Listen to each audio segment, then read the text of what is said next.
안녕하세요. 마인드 닥터입니다. 오늘은 슬픈 사랑의 실화를 말씀드릴까 합니다.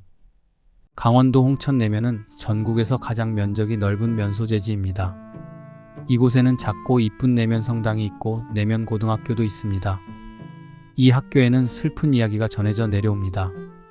1990년 이곳에 공주사대를 졸업한 새내기 교사 최영애 가 불어교사로 학생들을 가르치며 4살박이 아들과 살고 있었죠. 한 학년에 반이 2개밖에 안 되는데 부담임을 맡아 아이들을 자상하게 대해주며 챙기니 아이들이 무척 따랐습니다. 남편은 서울 덕수상고 영어교사 장재인이었는데 번갈아 올라갔다 내려왔다 주말부부를 해왔어요. 장 선생은 학창시절에 공주사대 총학생회장을 맡아 1980년 5.18 광주항쟁 때 시위를 주도하다 강제징집으로 군에 끌려갔었습니다. 제대 후 복학하여 활동하던 학교 신문사에 가니 후배 최영애가 기자를 열심히 하고 있었습니다. 둘은 사랑에 빠졌고 소문난 인고 커플로 학생들의 부러움을 샀어요.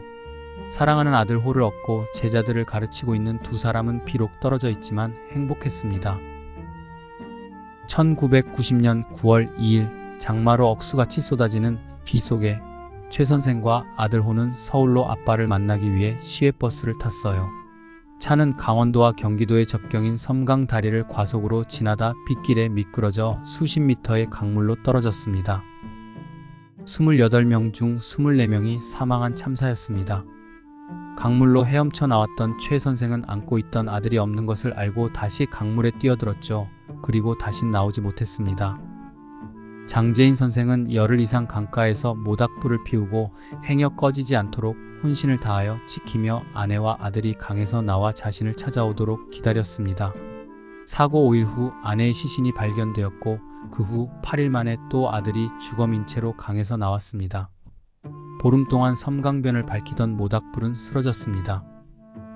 둘의 장례를 치르고 장재인 선생은 그 강물이 보이는 강둑에 유서를 남기고 목을 메어 자살했습니다. 유서에는 관 하나의 아들을 가운데 두고 자신은 우측의 아내는 좌측에 눕혀달라고 부탁하고서 말입니다. 아들의 뒤를 따라 다시 강으로 뛰어들어갔다는 아내처럼 저도 처자를 따라 떠나려 합니다. 이것은 사고 현장에 도착한 이래 강물을 바라보며 제 마음에 간직한 유일한 소망이었습니다. 행여 살아남아 보람된 일을 해야 한다는 생의 의무감을 생각하지 아니한 것은 아니지만 저희 세 식구가 지닌 쓰라린 사랑의 메시지보다 더 생생한 삶의 경종이 어디 있겠으며 살아남은 사람들에게 사랑을 일깨워 주고자 하는 생을 초월한 선택이 어찌 소극적인 결심일 수 있겠습니까? 부디 처자를 따라간 저의 죽음을 애통케 하지 마실 것을 당부드리며 저희 세 식구 하늘나라에서의 다시는 헤어짐이 없는 만남과 행복을 기원해 주시기 바랍니다. 살아계신 분들은 제가 없어도 능히 견딜 수 있지만 저희 세 사람은 함께 있지 않고서는 한시도 견딜 수 없기 때문입니다. 사랑하는 아내와 아들을 다시 만날 것을 생각하니 더없이 평온하고 즐겁습니다. 유서를 보면 당시 고인의 심정을 짐작할 수 있습니다. 그의 글에는 애절한 슬픔은 보이나 세상을 향한 원망은 읽히지 않았어요. 담담히 정리된 마음이고 하루빨리 그들 곁에 가고자 하는 설레는 마음이었습니다. 즉 우울증으로 인한 부정적 확신과 절망의 심정으로 인한 충동적인 결정이 아닌 것입니다. 대개 거의 모든 자살은 우울증이 깊어가다 그 깊은 늪에서 앞으로의 남은 삶이 의미가 없을 것이라는 잘못된 비관적 확신에 사로잡혀 내리는 충동적 판단입니다. 그러기에 사별 후 우울증도 치료를 받으면 그 생각이 꼭 바뀌게 될 수 있는 것입니다. 창자가 찢어지는 참담한 심정으로 따라가고 싶다 해도 그 애도의 기간은 꼭 치료의 도움을 받아 넘기자고 부탁을 합니다. 장재인 선생님도 정말 안타깝습니다. 평소 제자들을 사랑하고 정의로운 사회활동에 헌신했던 그 푸른 마음을 살리기 위하여 지극한 슬픔을 견디어내었다면 얼마나 좋았을까요? 한편 생각하면 그 유서에는 우울증으로 인한 충동적인 비관성이 없었기에 그분의 뜻을 존중해야 할 것 같습니다. 그가 부탁했듯이 애통해 하지 않아야 하겠죠. 자신이 삶의 강을 건너는 것은 사랑하는 아내와 아들과 같이 있고 싶은 더없이 행복한 결정이라고 한 것을 믿고 싶습니다. 이는 합일적 자살로 이름 붙이고 싶습니다. 또한 아들을 위하여 스스럼 없이 다시 강으로 뛰어들었던 최 선생님의 결정은 본능적인 합일의 사랑이었어요. 아마 아들을 살릴 수 있었다면 자신은 바로 죽어도 된다고도 여겼을 겁니다. 그토록 사랑하는 아내와 아들이 남편과 아버지가 없는 그 어두운 길을 무서워하며 가고 있을 생각을 하니 얼마나 안쓰럽고 마음이 급했을까요? 만약 제가 그를 만났다면 그 마음을 접게 하고 가족이 못다한 삶을 살게 만류할 수 있었을까요? 저는 정신과 의사로서 사별을 한 후 따라가길 원하는 이들을 설득합니다. 하늘에서 고인이 내려다 볼 텐데 당신이 따라오길 바랄까요?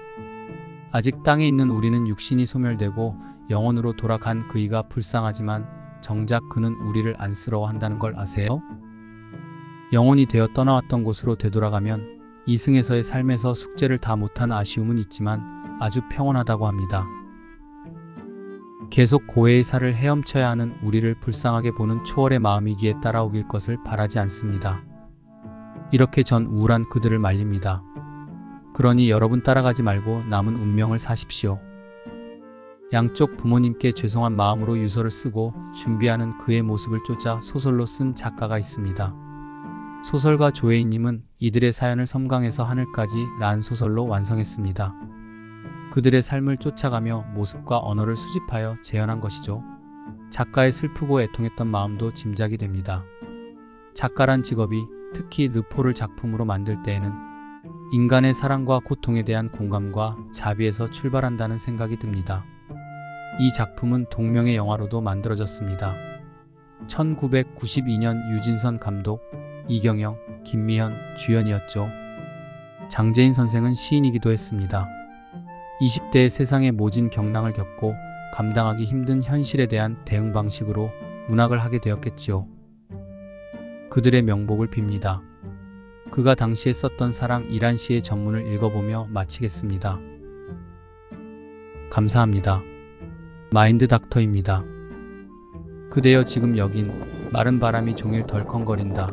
도시를 휘감은 산줄기 거대한 숫덩이로 꺼지며 죽은 연기를 뿜어대고 무덤 같은 살덩이들이 감히 나를 새길도 모르는 천치바보라고 빈정대다 잠이 들었다. 캄캄해질수록 더욱 또렷해지는 어두움에 빛나며 나는 묻노니 그대여 여기는 지금 어디쯤인가?